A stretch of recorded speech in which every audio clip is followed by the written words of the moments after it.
Hello, welcome to Econometrics Melody. In this video, we'll talk about the exponential distribution. Before that, let us see some of the useful functions. exp, it returns the value of exponential or e to the power certain values. Now let us display all of them. E to the power 0 is equals to 1, e to the power 1 is equals to this number, Euler's number 2.7182818, and e to the power minus 1, e to the power 3, the value of e to the power 12, and so on. Now let us see another useful function, natural logarithm, and the relationship between exponential and logarithm. So the logarithm of 0 is unexplained or undefined, and these are the values to calculate the logarithm of 1 and 2. Natural logarithm, so logarithm of the Euler number, it should be 1. And then the exponential and logarithm, they are inverse to each other. That is why we get the same number, it's 2.78. Similarly, and we get the same result in this case as well. And in this case, we need to get the factorial and the value of gamma respectively. Now let us see some of the useful formulas of the exponential distribution, and we will explain it, as well as we will derive the value of CDF and PDF in our next section. So exponential distribution, it is a continuous distribution. That is why we need to calculate the probability density function. And the mean and variance of the exponential distribution is b and b square respectively, where b is the scale parameter. And we see the b, it divides our variable x divided by b. That is why it is called as a scale parameter. It divides the variable. So PDF, the value of PDF is 1 by the scale parameter b. So 1 by b, this is called is the rate parameter, and e to the power minus xb for x greater than equal to 0. Similarly, its CDF, this is equals to 1 minus e to the power minus xb, where e is the Euler number, for x is equals to greater than 0. If we take the derivative of CDF, we should get the value of PDF. Otherwise, if we integrate the PDF, then we should get the value of CDF. Now let us derive the PDF and CDF for certain values in our next section, and let us do this. So exponential, this is the Stata function to calculate the CDF of exponential distribution for this parameter and for this x value.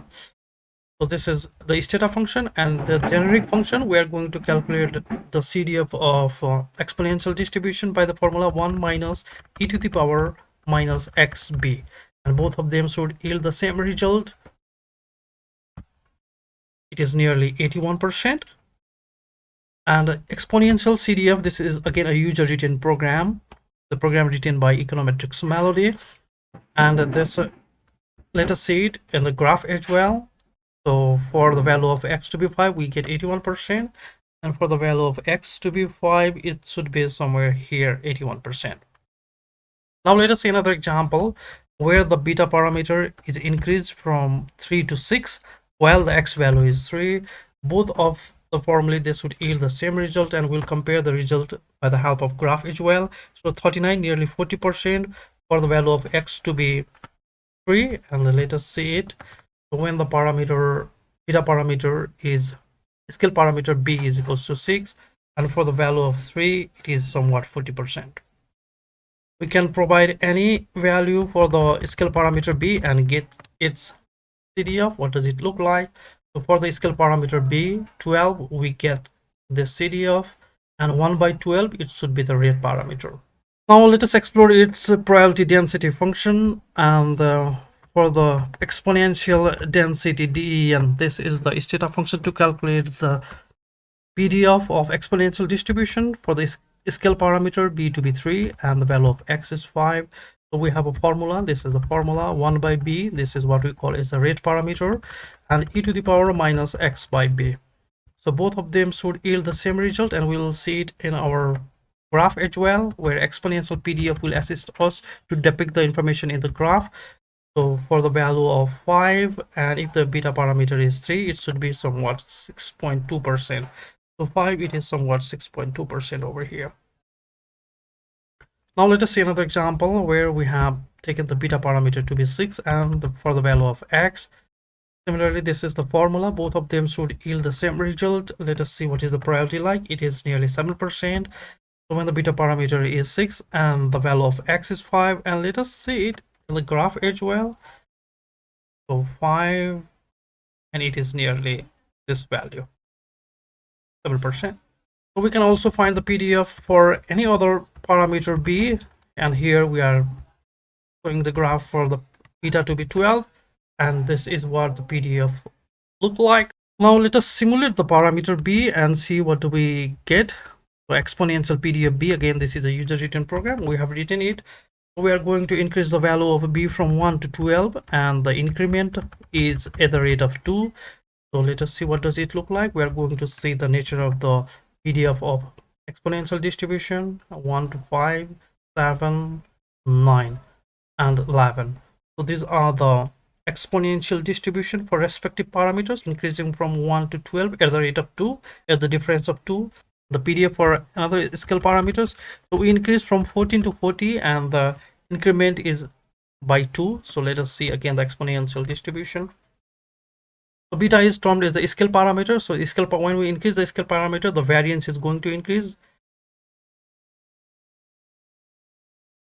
As the value of beta increases, the variance of the exponential distribution it increases. Now let us see the area graph, which is useful for the hypothesis testing. So exponential area, this is the default one, and let us see what does it have to offer. So at the backdrop, we have a normal distribution with the mean and variance equal to the mean and variance of this exponential distribution. And age, we have already seen how to calculate the CDF and PDF of exponential distribution. Hypothesis testing should be very easy now. So our null hypothesis, x is equals to 5, and our alternative hypothesis, there are two alternative hypotheses, either x is less than 5 or x is greater than 5. X here, it means time between the events. So whether the time between the events is less than 5 is the first alternative hypothesis, and greater than 5 it is the second alternative hypothesis. And in both of the cases, the area is greater than 5% critical alpha value. That is why we fail to reject the null, and we conclude that the value of x is equals to 5, that is the time between events is 5 units. X is less than 5, this region, and x is greater than 5, this the region on the right side. So both of them should sum up to 1. Now let us see the hypothesis testing for another example. Again, this is the user written program, and we can have the inputs, different inputs for the parameter b and the value of x, and let us see what does it have to offer. So this is again the exponential distribution for the prescribed parameter b is equals to 10, and for so many time between events. This is what we x, the x-axis, it represents the time between events and the value of x in our case. So our null hypothesis, x is equals to 35, meaning thereby time between the events is 35 units of time. Our alternative hypothesis, whether the time between the events is less than 35 units of time or greater than 35 units of time. And if we consider this alternative hypothesis towards the left, x is less than 35, this is greater than our 5% alpha value. That is why we fail to reject the null in this case, and conclude that x is the time between the events is 35 units of time. But for this alternative hypothesis, we see the value of or the p-value, the probability here is nearly 3%, which is less than our alpha value 5%. So we reject the null in this case, and we conclude that the time between the events for this alternative hypothesis, actually it is greater than 35 units of time. Now let us change the scale parameter to be 4, and the x is equals to 14. Let us test the hypothesis for these parameters, and we're going to see a graph.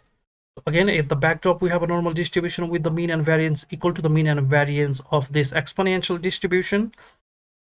And our null hypothesis for this case is x is equals to 14.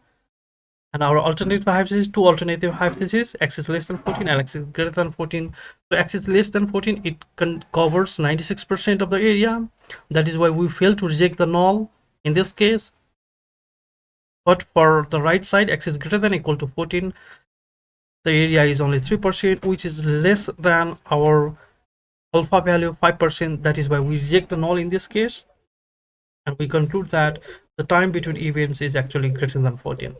Now let us see another example in which we have increased the the scale parameter to be 8, and we want to test the hypothesis whether the time between the events is less than 27 or greater than 27. So the null hypothesis in this case is x is equals to 27. Now again, it is very simple. In the left hand side, the area is 96%. On the right hand side, the area is 3%. So we fail to reject the null in the case of left this test. X is less than 27 because the area is 97, nearly 97, which is greater than our alpha value 5%.